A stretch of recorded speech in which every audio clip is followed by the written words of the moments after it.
बहुत समय पहले की बात है। एक बंजारा और उसकी पत्नी कमाने के लिए अपने राज्य से दूसरे राज्य में जा रहे थे। जब वह दूसरे राज्य की सीमा में पहुँचे तो उन्हें रास्ते में कुछ डाकू मिल गए और उन डाकुओं ने उस बंजारे और उसकी पत्नी के पास जो कुछ भी था वह सब कुछ लूट लिया और इस तरह बंजारा और उसकी पत्नी को डाकुओं ने भिखारी बना दिया।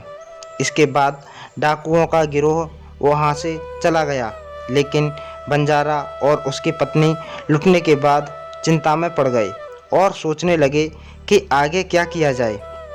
एक अनजान शहर में दोनों का बुरा हाल हो गया, क्योंकि अनजान शहर में पैसा ही सब कुछ होता है। बंजारा अपनी पत्नी को लेकर अनजान शहर की तरफ बढ़ने लगा। उसे यह चिंता खाई जा रही थी कि अब मैं व्यापार करूं तो कैसे। वह इसी चिंता में चला ही जा रहा था कि उसे नगर के बाहर एक साधु की कुटिया दिखाई दी। वह बंजारा अपनी पत्नी को लेकर कुटिया की तरफ चल दिया। जब वह कुटिया के पास पहुंचा तो उसे वहां एक साधु मिले जो अपने शिष्यों को शिक्षा दे रहे थे। साधु को देखकर बंजारा सोचने लगा कि क्यों ना साधु को अपनी समस्या बताऊं, शायद यह मेरी समस्या का कुछ समाधान कर दें। ऐसा विचार करके वह साधु महात्मा के पास पहुंच गया और बहुत ही विनम्र स्वर में उसने अपनी समस्या महात्मा जी को बताई और कहने लगा कि महाराज, डाकुओं ने हमारा सब कुछ लूट लिया है। अब व्यापार करने के लिए हमारे पास कुछ भी नहीं बचा है।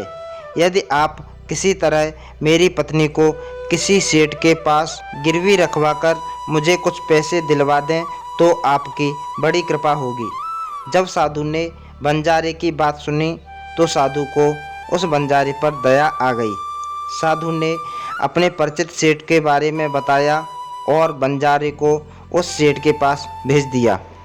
बंजारा अपनी पत्नी को लेकर उस सेठ के पास पहुंच गया और सेठ से हाथ जोड़कर कहने लगा कि सेठ जी, मुझे कुछ पैसों की आवश्यकता है।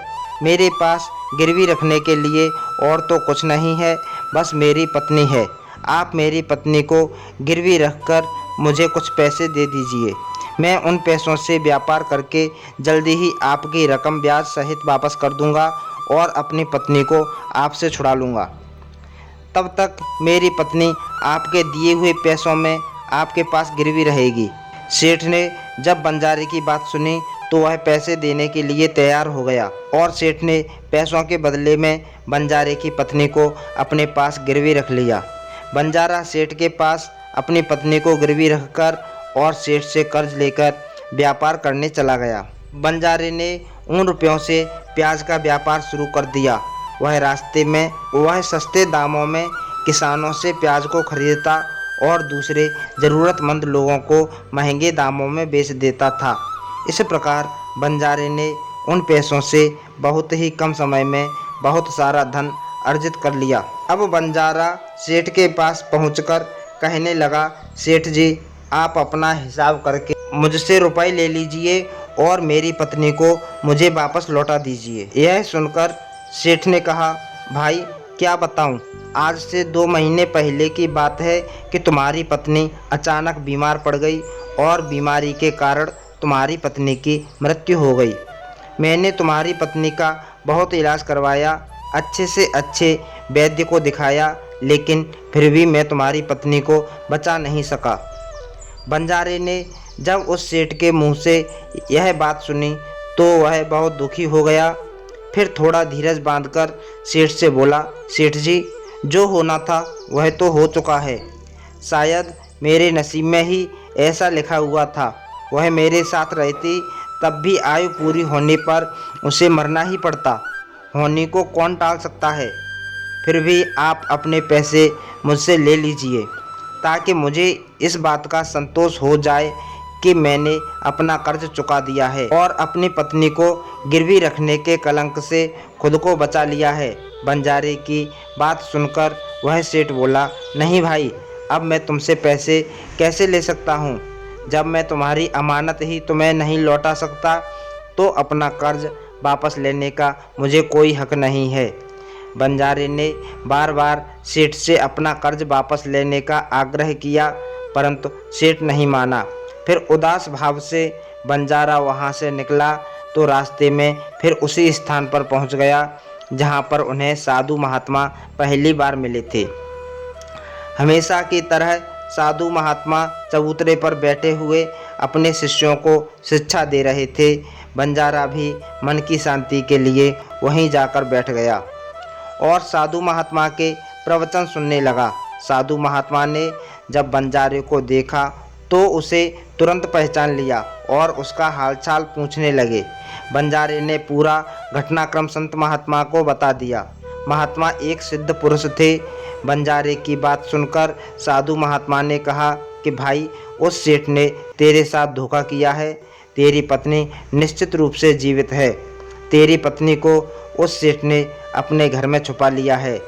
अब ऐसा करो, तुम यहाँ के राजा के पास चले जाओ और राजा के दरबार में जाकर प्रार्थना करना कि राजा साहब, मेरी पत्नी को सेठ से दिलवा दो, क्योंकि इस नगर का राजा बहुत ही बुद्धिमान व्यक्ति है। वह निश्चित ही तुम्हारी पत्नी को उस सेठ पर जोर डालकर दिलवा देगा।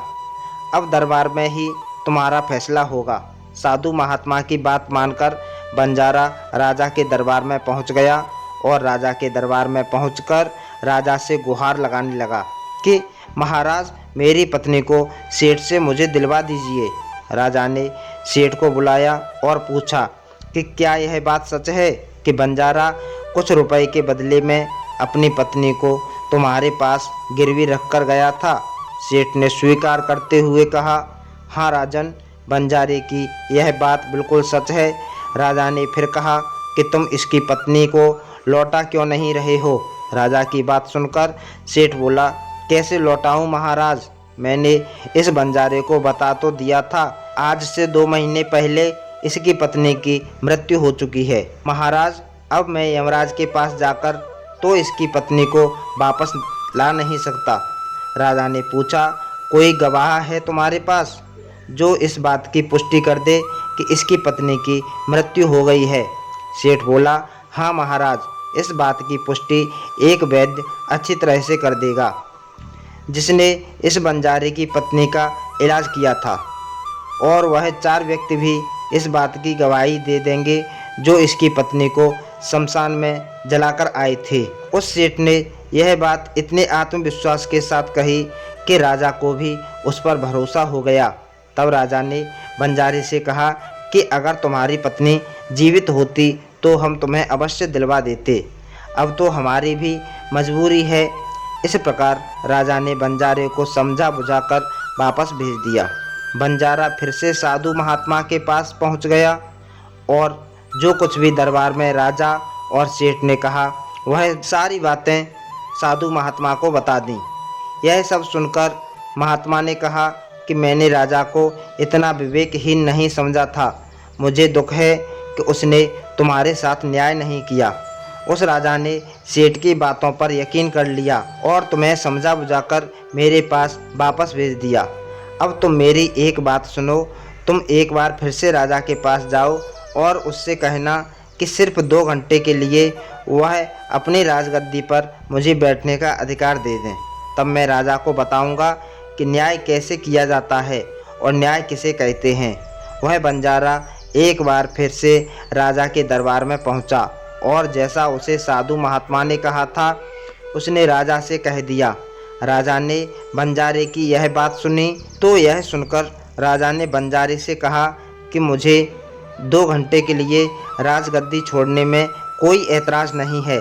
यदि ऐसा करने से तुम्हें न्याय मिल जाएगा तो मैं 2 घंटे के लिए अपनी राजगद्दी छोड़ दूंगा। तुम उन महात्मा को राज दरबार में ले आओ। राजा की यह बात सुनकर बंजारा साधु महात्मा के पास गया और साधु महात्मा को राज दरबार में ले आया। जब साधु महात्मा राज दरबार में पहुंच गए तो राजा ने अपनी राजगद्दी छोड़ दी। महात्मा के राजगद्दी पर विराजमान होते ही महात्मा के सामने सेठ को प्रस्तुत किया गया। महात्मा ने सेठ से पूछा कि 2 महीने पहले बंजारे की पत्नी मर गई, क्या तुम्हारे पास इस बात का कोई सबूत है? सेठ ने कहा, हाँ, मेरे गवाह मौजूद हैं। फिर राजा बने साधु महात्मा के आदेश पर सेठ के गवाह पेश किए गए। सबसे पहले साधु ने उस वैद्य को बुलाया जिसने बंजारे की पत्नी का इलाज किया था। साधु ने उससे पूछा, क्यों भाई, आपने ही इस बंजारे की पत्नी का इलाज किया था? वैद्य बोला, जी हाँ, मैंने ही इस बंजारे की पत्नी का इलाज किया था। वैद्य की बात सुनकर साधु बोले, अच्छा वैद्य जी, मुझे यह बताओ कि तुम बंजारे की पत्नी का इलाज करने के लिए सेठ के घर जाते थे या फिर बंजारे की पत्नी इलाज करवाने के लिए स्वयं तुम्हारे पास आती थी? राजा बने साधु महात्मा की बात सुनकर वैद्य राजा से बोला, महाराज, सेठ जी मेरे पास स्वयं आकर दवा ले जाते थे। साधु बोला, यानी तुम विश्वास के साथ यह नहीं कह सकते कि यह दवा सेठ बंजारे की पत्नी के लिए ही ले जाता था या फिर किसी और के लिए? साधु की बात सुनकर वह वैद्य बोला, यह बात मैं यकीन के साथ नहीं कह सकता कि सेठ जी मुझसे किसके लिए दवाई ले जाते थे, लेकिन सेठ जी मुझसे दवाई जरूर ले जाया करते थे। वैद्य की बात सुनकर वह साधु बोला, इसका मतलब तो यही हुआ कि तुम मरीज को बिना देखे ही दवाइयाँ दे देते हो। यह तो बहुत ही गंभीर मामला है। तुम दवा के स्थान पर किसी को जहर भी तो दे सकते हो, और हो सकता है कि तुम्हारे द्वारा दिए हुए जहर से ही इस बंजारे की पत्नी की मृत्यु हुई हो। साधु की यह बातें सुनकर वैद्य का चेहरा डर के मारे पीला पड़ने लगा और वह भरे स्वर में बोला, नहीं हुजूर, ऐसा हरगिज नहीं हो सकता। मैं अपने किसी मरीज को दवा के बदले जहर क्यों दूंगा, और इस तरह से तो मेरी सारी प्रतिष्ठा ही दांव पर लग जाएगी।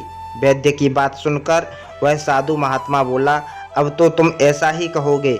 मैं तुम्हें अपने कर्तव्य के प्रति लापरवाही करने के लिए और एक मरीज के जीवन से खिलवाड़ करने के अपराध में 50 कोड़े लगाने का आदेश देने जा रहा हूँ। इसके साथ ही तुम्हारा मुंह काला करके सारे नगर में भी घुमाया जाएगा। अब तुम ही सोच लो कि सच बोलोगे या फिर मैं सैनिकों को तुम्हें गिरफ्तार करने का आदेश दूं। यह सुनकर वैद्य का शरीर कांपने लगा और वह साधु के चरणों में जा गिरा और बोला, हुजूर, मुझे माफ़ कर दीजिए। मैं स्वीकार करता हूँ कि मैंने सेठ के बताए किसी भी मरीज का कोई इलाज नहीं किया। सेठ ने तो मुझे 1000 रुपये दिए थे और कहा था कि यदि गवाही की आवश्यकता पड़े तो ऐसा कहकर उसके पक्ष में गवाही दे दूं। बस मेरा इतना ही अपराध है कि मैंने लालच में आकर इस सेठ का प्रस्ताव स्वीकार कर लिया। राजा बने साधु महात्मा ने कहा कि कुछ भी हो, आपने अपराध तो किया ही है, इसलिए मैं तुम्हें झूठी गवाही के इल्ज़ाम में 10 कोड़े लगाने का आदेश देता हूँ। साधु महात्मा के आदेश का राजा के सैनिकों ने तुरंत ही पालन किया और सैनिकों ने तत्काल ही वैद्य को पकड़ लिया और भरे दरबार में उसे कोड़े लगाने लगे। पहला कोड़ा लगते ही वह जोर से चिल्ला पड़ा और कहने लगा, महाराज, मुझ पर रहम कीजिए, मैं मर जाऊँगा। हर कोड़े के साथ उसके गले से करुणामय आवाज़ें निकल रही थीं। वैद्य के साथ ऐसा होते हुए देखकर सेठ के गवाह के तौर पर बुलाए गए उन चारों व्यक्तियों के कलेजे कांप गए जिन्होंने बंजारे की पत्नी को शमशान ले जाकर जलाने की बात कही थी। अब बारी उन चारों गवाहों की आई। साधु महात्मा ने उनसे पूछा कि तुम लोगों का कहना है कि तुम चारों ने बंजारे की पत्नी का शव ले जाकर शमशान में उसे जलाकर आए थे। मुझे यह बताओ कि अंतिम संस्कार से पहले जब मृत शरीर को स्नान कराया जाता है, फिर उसे कफन में लपेटकर धरती पर रखा जाता है, स्नान के दौरान क्या तुमने उस स्त्री का मृत शरीर देखा था? यह सुनकर उस सेठ के चारों गवाह कहने लगे, नहीं हुजूर, उसका मृत शरीर तो हमने देखा ही नहीं था। जब सेठ जी ने अर्थी तैयार कर ली थी, उसके बाद ही हम उसे शमशान में लेकर गए और उसे जलाकर आए थे। उन चारों गवाहों की बात सुनकर वह साधु महात्मा बोले कि तुमने यह जानना भी उचित नहीं समझा कि उस अर्थी में कोई मृत मनुष्य लेटा है या कोई जीवित व्यक्ति? कहीं ऐसा तो नहीं कि किसी जहरीले पदार्थ से बेहोश कोई व्यक्ति उस अर्थी में लेटा हो और तुम उसे शमशान में ले जाकर जलाकर आ गए हो? यह तो एक बहुत ही गंभीर अपराध है। इसके लिए तुम लोगों को मृत्यु दंड की सज़ा भी दी जा सकती है। वह चारों गवाह वैद्य की पिटाई देखकर पहले से ही भयभीत थे। जब उन्होंने साधु महात्मा के मुख से मृत्युदंड की बात सुनी तो उन सभी के हाथ पांव मानो बिल्कुल ही ठंडे पड़ गए। जैसे ही साधु महात्मा ने सेठ की तरफ देखा तो सेठ का चेहरा घबराकर डर की वजह से काला पड़ गया। साधु ने सेठ से कहा, सेठ जी, तुम्हारे पांचों गवाहों की तो पहले ही हवा निकल गई है। अब तुम बताओ कि किसी की इच्छा के विपरीत किसी की पत्नी को जबरदस्ती घर में रखने के अपराध में तुम कौन सी सज़ा पाना पसंद करोगे? साधु महात्मा की बात सुनकर सेठ का चेहरा एकदम से सफ़ेद पड़ गया। उसके मुंह से कोई शब्द बाहर नहीं निकल सके। साधु बने राजा ने कहा कि इससे पहले कि मैं तुम्हें 10 साल की कठोर कारावास की सज़ा दे दूं, अभी भी समय है कि तुम इस बंजारे की पत्नी को दरबार में हाजिर करो। राजा के डर से सेठ ने तुरंत अपने सेवकों को घर भेजकर बंजारे की पत्नी को दरबार में प्रस्तुत कर दिया। साधु ने बंजारे को उसकी पत्नी सौंप दी और सेठ को षड्यंत्र रचने और झूठी गवाही देने के अपराध में 6 महीने के कैद की सज़ा सुना दी। उन चारों गवाहों को 100 कोड़े मारने की सज़ा दे दी, जिन्होंने बंजारे की पत्नी का शव शमशान में ले जाने की झूठी गवाही दी थी। यह देखकर राजा चकित रह गया और साधु के सामने हाथ जोड़कर बोला, महात्मा जी, आप धन्य हैं। आपने मुझे सिखा दिया कि न्याय कैसे किया जाता है। आपको यह कहानी कैसी लगी नीचे कमेंट बॉक्स में कमेंट करके ज़रूर बताएं। वीडियो को लाइक करें, शेयर करें और चैनल पर नए हैं तो चैनल को सब्सक्राइब करके बेल आइकन दबा दें, जिससे मेरी आने वाली सभी वीडियोज़ की नोटिफिकेशन आपको समय पर मिलती रहे। धन्यवाद।